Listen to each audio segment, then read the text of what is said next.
So the ledger contains a record of all Bitcoin transactions.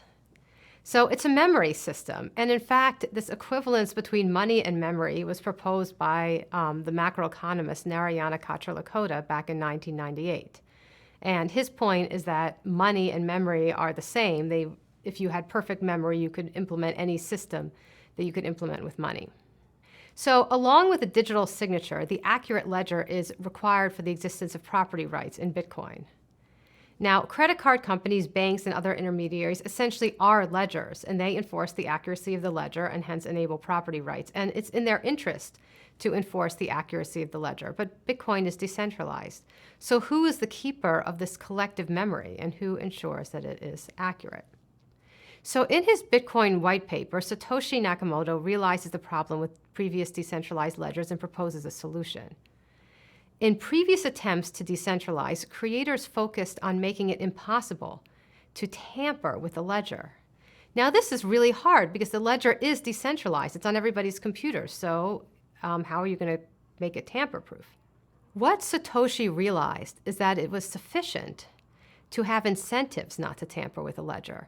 And it was potentially much easier to create incentives not to tamper than to forbid tampering per se. And I think this is a nice example of how from the very beginning, Bitcoin combined computer science with economic reasoning. So how to disincentivize participants from tampering with the ledger? Well, the answer is we make it easy to detect that the ledger had been tampered with. And thus, any dishonest participant would be dissuaded from even trying. So not only would any attempt be detected, there would actually be no attempts. Now, of course, we wouldn't want to get complacent. The absence of attempts would not mean that the detection system was unnecessary. So tampering with the ledger in Bitcoin is what in economics we call a, quote, off the equilibrium path. Nobody's going to do it, but we still need to design incentives so that it remains off the equilibrium, as in not equilibrium behavior. So let's consider an example of how we make it observable that the ledger has been tampered with. So I'm going to write down a very simple ledger. So let's say Maria creates a simple coin. We'll call it Maria coin. And Maria is just going to have this one coin, and she's going to use it for her friends. We're going to not discuss why this would be useful at the moment. Let's just assume it exists. So Maria creates Maria coin. Then Maria sells Maria coin to Sophie. Presumably Sophie gives Maria some money, dollars perhaps, in exchange. Then Sophie turns around and sells the Maria coin to Jeff. So from this description, it is clear that, at the end, Jeff is the rightful owner of the Maria coin. But here's a problem. What if Bob, say, were to come in and attempt to change the second stage? What if that second item were, say, erased and rewritten to read that Maria sells Maria coin to Bob, not Sophie? So that would invalidate Sophie's ownership and Jeff's ownership because Sophie had no right to sell it to Jeff. So we do not want this to happen. So not only do we need to detect tampering at the last stage, but at the intermediate stages as well. So here's the solution. We make the ledger recursive. So Maria creates a single Maria coin. The second stage, Maria sells the Maria coin to Sophie. Now what I've done here is I've appended the initials of the previous transaction, MCSM. So think of that as kind of a digest of the previous transaction. Now the third stage is Sophie sells the Maria coin to Jeff. So what I do now is I not only have the digest from the previous stage, but the first digest as well. So MSMS is Maria sells the Maria coin to Sophie. And then you also have within that digest, MCSM, Maria creates a single Maria coin. And then finally, we digest the whole thing.